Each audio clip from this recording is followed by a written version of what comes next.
What's going on, people? Welcome back to my channel. Today we're going to try something different. This is going to be the new way that I talk to you guys when it comes to story time. I just feel like I can be a bit more expressive.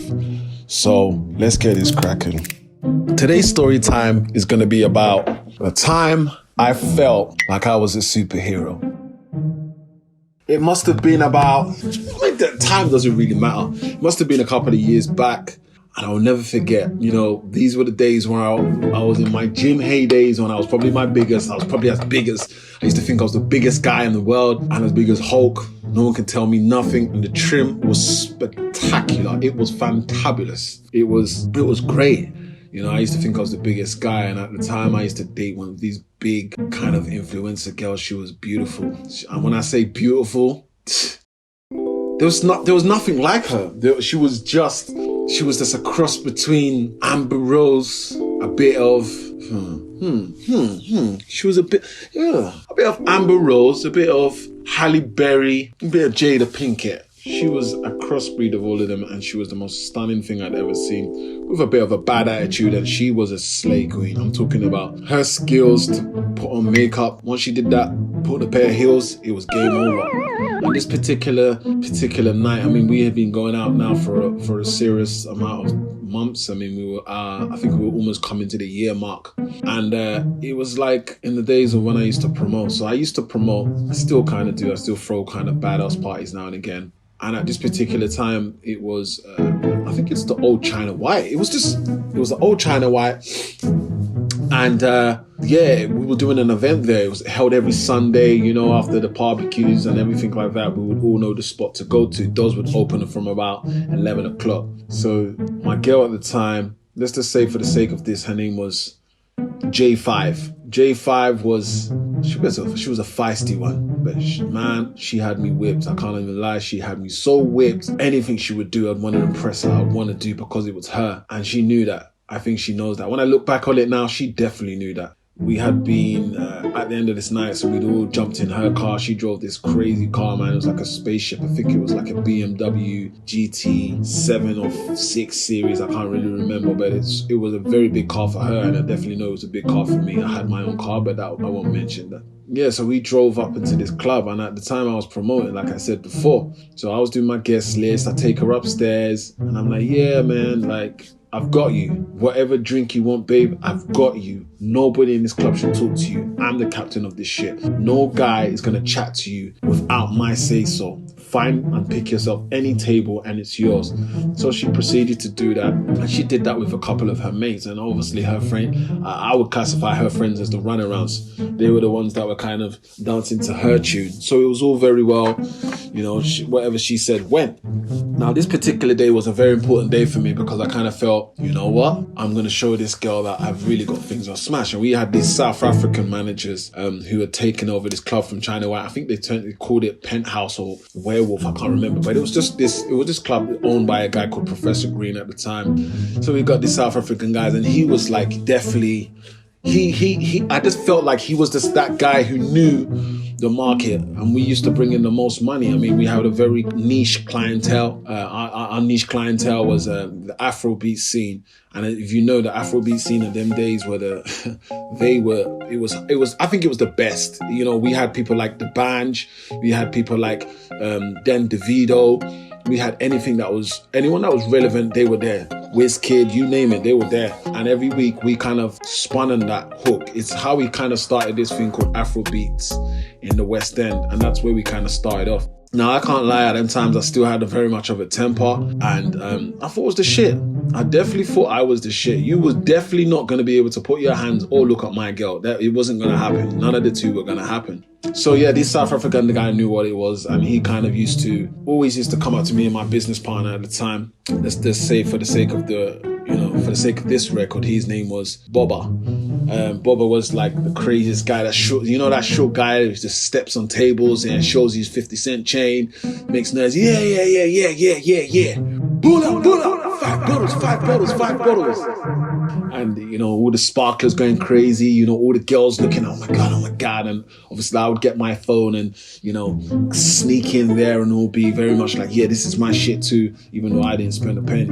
And my girl at the time was she didn't like that. She liked to be the star of the attention. She liked to be the main cause of attraction. So she always would bring out her card and she made her money how she made her money and let it be known. If we popped 5 bottles, she was popping 8. It's just how it was. Now, with this particular day, like I said, I left her there and, you know, I kind of felt like she was a bit flirtatious and she always used to flirt with the guys as well. So it was always a bit of a give and take. On this particular day, I think it was a very important day because it had been our 6 months anniversary within this place. So it was busier than usual. We had a lot more girls on average. You know, we had the ballers, we had the footballers, we had the, you know, the nobies, the people that mattered there, you know, president's sons and daughters. We had everybody, high profiles was there. So it was very, very tight on security and the entrance was tight as hell. So I remember going outside now and taking this lift. And this lift, I'm talking about 60 floors. So like it was high as hell. We got to the 60th floor, back and forth. So someone called my phone. Yo, Mark, man, I'm downstairs. Can you come and get me? I don't want to pay to get in. I'm like, yeah, cancelled. But there were some people that I used to go back and forth with just because I knew there were people who were very, very, they were just loyal people.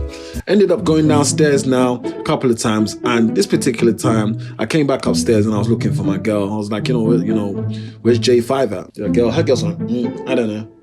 I don't know. They all looked at each other like they knew what was going on, but I didn't have a clue. I thought, okay, she's probably gone to the toilets. Came back 20 minutes later, she wasn't there. So same question applies. Where's J5? Oh, we don't know. So I just thought, you know what? My girl, I'm going to look for her. So I look around the club. I was like, oh man, you just feel like, I didn't want to feel like a creep, but I actually felt like a creep, like lurking in and out of the shadows, like monkey in this, snake in the monkey shadow, looking through people, looking at people her size, her definition, I got a couple of stairs. Then I got the guys that would hold their girl tight, Mr. Serial Girl and all of that. Carried on now. And I just remember seeing one of my friends calling me over, psst, come. So I've crossed the crowd and it's like crossing the river of Jordan.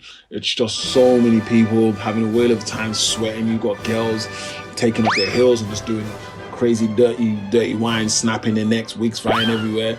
You got guys, pouring champagne and, taking off their t-shirts or unbuttoning their shirt, doing chest claps together. It was just weird, man. Anyway, I get over to this guy. I'm like, yo, what's good, man? What's cracking? He's like to me, yo, I think I know where your girl is. She's downstairs. So I was like, oh shit, is everything cool? She was like, yeah. I don't know, but let's go and check on her. So I've taken this long ass journey back all the way down. And now I've got this Matrix kind of slash blade. Got my shades on. I've got my leather jacket on. I've got my sword thinking, yeah, if anything's going down, it's kicking off.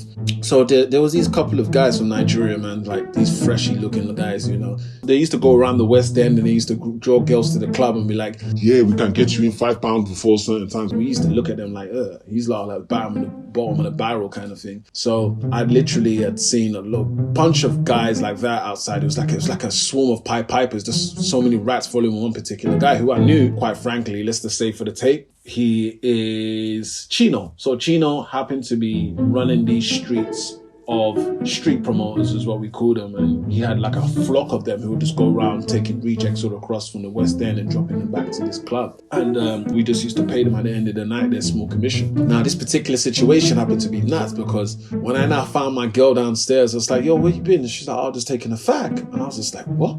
Okay, cool. And she knew I hated that smoking habit of hers.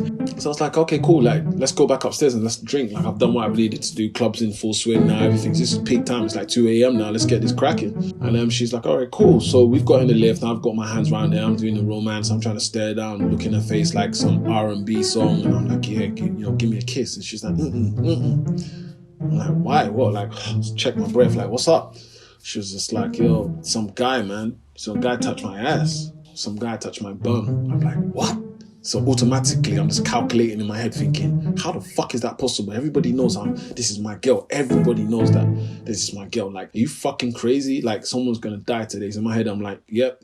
All right, this club has to get closed down because I have to find the culprit that's done this shit. So we've gone up and like, show me the guy, show me the guy, show me the guy. So we're walking through the club, like, and it takes, when I say it takes like an hour to get around this club because of how packed it was, we did not find this guy for a while.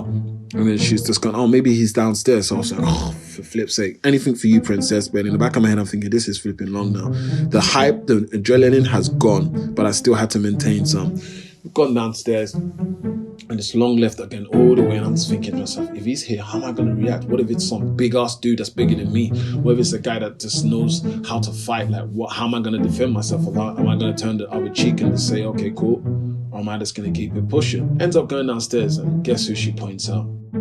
Yep, you're right, Chino. So I'm just like, for flip's sake. So I thought, how am I going to handle this? Because Chino's actually quite a cool guy. Let's not face this. Not the most attractive, but hey, who cares? I mean, he's not the most smart. He's not the smartest tool in the box. Just freshy. They're fresh off the boat. After, he just looks the way he does with his flares and his white socks and his Michael Jackson kind of jerry perm. So we've now walked back in the lift, and he, funny enough, comes and joins us with the lift with about 6 other guys. So it's all dark in this lift because it's part of the atmospheric look. And I'm looking at my girl like, she's looking at me like, hey, you're not going to say nothing? You're not going to say nothing? So I'm like, no, it's cool. So afterwards, she kept on putting that pressure on me, you're not going to say nothing. So I just thought, you know what? I am going to say something. And I don't know what came over me. Oh my God. I slapped the guy. Pow! Like, out of the bang! He held his face in bewilderment is not even a word. Shock is not even the word. He held his face to the extent where I felt like I'd slapped him into last year or slapped him into the next couple of years. He was so confused. So he was so confused to the extent where his boys were looking at him. Everyone was confused. And let's not forget this. I always used to roll with an entourage of at least 50 guys. So I just had this attitude that I was untouchable. Went into the club, I held my girl's waist like, yeah, you see that, babe? You see the hand? This is what hands like these are made for. She's just looking at me like, yeah, when you get home, you're getting it kind of thing. And I was happy with myself. I was proud, having a whale of a time. And best believe, the night went smoothly. Nothing happened. I did look over to the door a couple of times. And after that, it was nothing. So near the end of the night now, me, a couple of the other guys are counting up some money. We're doing what I do. My girl's waiting there. Her friends all waiting there like, can we go now? Can we go now? I'm like, yeah, you can go. I'm going home. I need to get some, you know what it is. And so they've eventually left. And it's just my girl sitting there, just looking so appealing. And I just knew what time it was when we got home. Now, unlucky for me, or what I would have thought would have been an easy journey home, was the worst encounter I've ever experienced. I remember going downstairs with this girl, like I said, through this long-last lift. We go all the way downstairs. Guess who's standing there? Yep, you guessed it, Chino. But not this Chino with 5 or 6 guys. This Chino with the whole West End has his army. I just remember thinking, I'm fucked. I'm dead. Like, look what this slap and all this Dom Perignon, all this Cristal that I've been drinking for the whole night, it's going to be all for what? Because I'm going to die. I'm definitely dying today. How am I going to do this? I can't run, because if I run, I'll be looked at as the biggest pussy of the century. So something needs to be done. Man, I'm telling you, it was the craziest thing I've ever experienced. I now just continuously kept on saying in my head, it's okay. He's just going to be like, why did you slap me? And keep it pushing. For me, this dude brings out the longest piece of, I don't know what it was, like a rod. It looked like something out of Mortal Kombat. And he was just like he pointed to me with all of his friends, like, get him! And they all literally started chasing me all through West End. And then I just stopped running. Obviously, my girl went back. She collected a whole bunch of guys who I knew, and it literally just turned into Royal Rumble. It was literally a Royal Rumble. And I just remember thinking, I don't know where, I turned to like Bruce Lee. I was just throwing kicks out, kicking people left, right, and center, jumping up and down, doing the kamehamehas. Like, I was just going nuts. I was literally fighting for survival, because I knew if I got jumped, it was over. Luckily for me, I don't think I've ever been so happy seeing police in my life. Seeing police was like God just saying, this is your second chance at life. Do not try this again. Police came, started shouting out their megaphones. Everyone back the F up. Stop the fighting. This is the West End. This is not the hood. obviously everyone looked at them like, what the fuck are you talking about? This can happen anywhere. They literally had to protect the Queen's land and property. And it just led us to everyone just looking at each other like, what the hell are we actually doing? And I just remember a couple of the guys looking at us like, why are we actually fighting Mark? Mark's a cool guy. What happened? Then I now said, oh, he slapped my girl's bum. And in that moment, I just felt so humiliated. Like, because the way they all looked at me is like, wait, you did what? You slapped a guy because he slapped your girl's bum. I was like, yeah. And I started replaying it over and over in my head. And I thought, I am actually a waste of space. This is what happens when you listen to a girl who's temporarily in your life. And with that said, guys, don't be a superhero. And yeah, I forgot to tell you one thing. She actually lied. He didn't touch her bum. He tried to talk to her. She told him to F off. And she just felt like making up a story. I don't know why she did that. But yeah, sucks, hey? I got into a whole rumble. And yeah, I could have died. With that said, peace. Subscribe, like this. Come back. Please come back.